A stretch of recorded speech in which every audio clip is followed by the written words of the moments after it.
এখন আমরা আলোচনা করব নবম দশম শ্রেণী 2.2 এর ডোমেন এবং রেঞ্জ নিয়ে। ডোমেন মানে কি? এখানে দেখো এক নম্বর কোশ্চেন আছে 3,5 4,7 4,9 5,11 অন্যটিতে ডোমেন কত?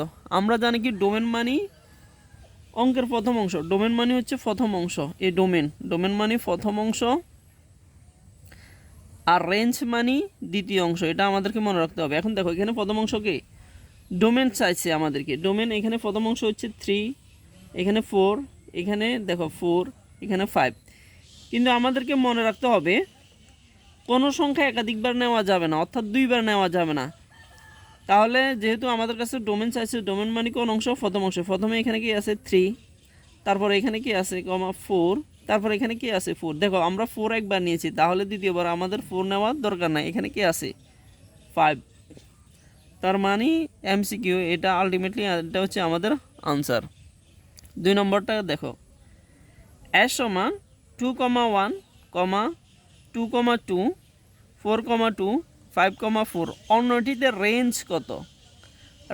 রেঞ্জ মানে কোন অংশ? রেঞ্জ মানে দ্বিতীয় অংশ। এখন এখানে দেখো দ্বিতীয় অংশে এখানে কি আছে? প্রথমে 1, এখানে আছে 2, এখানে আছে 2, এখানে আছে কত? 4।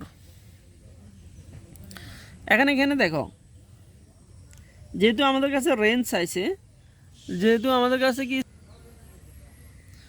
তার মানে রেঞ্জ মানে দ্বিতীয় অংশ উত্তর। দেখো এখানে দ্বিতীয় কি আছে? 1 আছে, 1 এখানে কি আছে?